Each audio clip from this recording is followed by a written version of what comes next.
Olá, você que nos acompanha no Pré-Vestibular Gonçalves Dias. Eu sou a professora Josefina Oliveira, estou aqui para dar continuidade para o nosso conteúdo de morfossintaxe. Hoje nós vamos falar de dois conteúdos, duas classes morfológicas importantes demais, pronomes e verbos. Vem comigo que com certeza você vai encontrar essas duas estruturas na nossa prova no dia 7, aliás, no dia 17, de janeiro. Está chegando.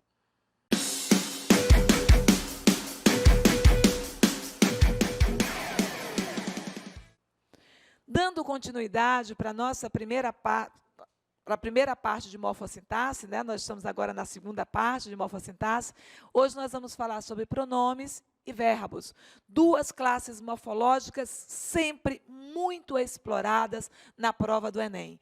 Então, eu quero que você tenha tranquilidade em termos de reconhecimento das funções dessas duas estruturas morfológicas, tá? Então, dando continuidade aqui para a parte de morfossintaxe.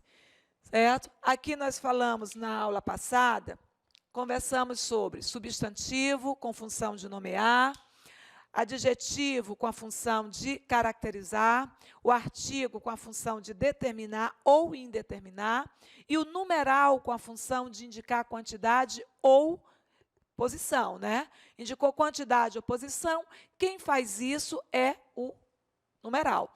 Pouco explorado em referência de provas, mas é bom saber isso aí. Bom, hoje nós vamos falar do pronome e do verbo. Pronome estaria associado a referências também do substantivo, mas com a função ou de substituir o substantivo ou de acompanhar. Então, essa é a situação do pronome. O pronome aparece ou para substituir um substantivo ou para acompanhar um substantivo. O ponto mais importante em relação ao estudo do pronome é porque, por excelência, os pronomes, eles são elementos de coesão, eles são elementos de conexão das informações do texto. Então, a probabilidade de aparecer para você, reconhecendo os termos que os pronomes estão retomando, quais são as relações que o pronome estabelece com o restante do texto, certo? Com as estruturas do texto, com certeza é uma probabilidade muito grande. E eu preciso que você atente para alguns aspectos importantes. Por que eu associo o pronome com a função de substituir ou de acompanhar? Se eu digo, por exemplo, Paulo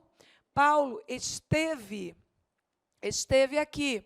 Eu posso substituir o substantivo Paulo por um pronome. Então, no lugar de Paulo, eu posso utilizar, por exemplo, ele. Olha só, ele esteve aqui.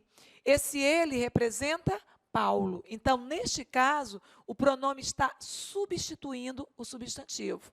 Mas eu posso ter também a estrutura do pronome acompanhando. Quando ele acompanha, ele determina esse substantivo. Por exemplo, se eu dissesse, aquele homem esteve aqui. Eu tenho a presença do pronome aquele, que é um pronome demonstrativo, e esse pronome demonstrativo, ele determina o substantivo homem. Ele vem junto do substantivo, ele vem acompanhando. Mas, ao acompanhar, ele vai caracterizar. Não é este homem, é aquele. Olha a referência, certo? Por isso é que nós utilizamos o pronome, ou para substituir, ou para caracterizar, para identificar o substantivo.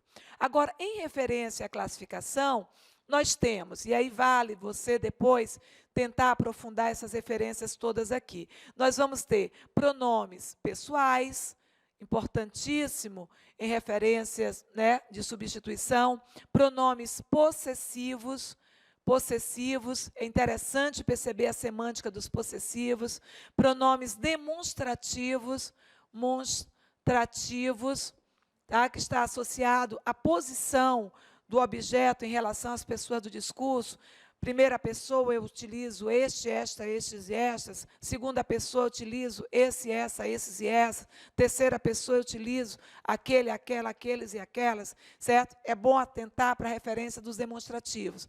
Temos também os pronomes relativos, certo? Pronomes relativos substituindo termos já mencionados, e temos associados aqui os pronomes indefinidos, pronomes indefinidos e pronomes interrogativos. Vale a pena aprofundar um pouquinho o estudo em relação aos pronomes pessoais, em relação aos pronomes demonstrativos e os pronomes relativos, que são os pronomes que estão mais presentes na nossa prova. Nas questõezinhas, nós vamos ver algumas situações de identificação desses pronomes. Então, é bom você ter uma preocupação de aprofundamento desse conteúdo. Bom, além do pronome, a outra classe também muito importante é o verbo. O verbo está associado à estrutura oracional numa indicação de ação, aparece para indicar ação, estado ou fenômeno da natureza, certo? Fenômeno da natureza. E é importante você associar que a questão verbal, ela está relacionada diretamente com referências de flexões. Nós vamos ter a flexão de número, eu tenho singular e plural, a flexão de pessoa, primeira, segunda, terceira pessoa do singular, primeira, segunda, terceira pessoa do plural. Então, é importante reconhecer essas flexões. Mas eu tenho, principalmente, a flexão de modo. E aqui tem um detalhe importante. Na variação de modo, nós vamos ter 3 modos. Nós vamos ter o modo indicativo, nós vamos ter o modo subjuntivo,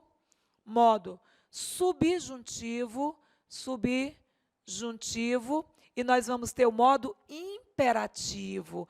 Esse modo imperativo vai aparecer lá naquelas estruturas dos textos injuntivos, dos textos prescritivos, que nós já falamos, dos textos que apresentam função apelativa, conteúdo já trabalhado, tá? Agora, atentem para a referência semântica desses modos verbais. O modo indicativo indica certeza, estabelece uma relação de certeza. O modo subjuntivo indica uma dúvida, indica um valor hipotético, uma possibilidade. O modo imperativo indica ordem, indica pedido, indica súplica. Teríamos associado aqui a referência imperativa, súplica. Certo? Além dessa variação de modo, nós temos também a variação de tempo verbal. Tempo presente, acontecendo agora, no momento da fala. Tempo futuro, o momento posterior à fala. Tempo passado, o momento anterior à fala. Essa relação de tempo, essa flexão de tempo verbal, que eu vou até associar aqui, certo? Essa referência de tempo, ela é importante para aspectos semânticos das questões. Nós vamos já resolver as questões na nossa próxima aula, certo? Essas questõezinhas aí associadas, aí com certeza, como reconhecimento dessas variações. Na associação de tempo, nós temos o presente, que está associado ao agora, nós temos o pretérito, que está associado ao momento anterior, e nós temos o futuro, que está associado ao momento posterior. Aí, dentro desse pretérito, nós vamos ter o pretérito perfeito, o pretérito imperfeito, o pretérito mais que perfeito, que estabelecem relações semânticas importantes no texto, tá? Então, atentem aí que vale a pena você aprofundar um pouquinho mais nessas relações temporais.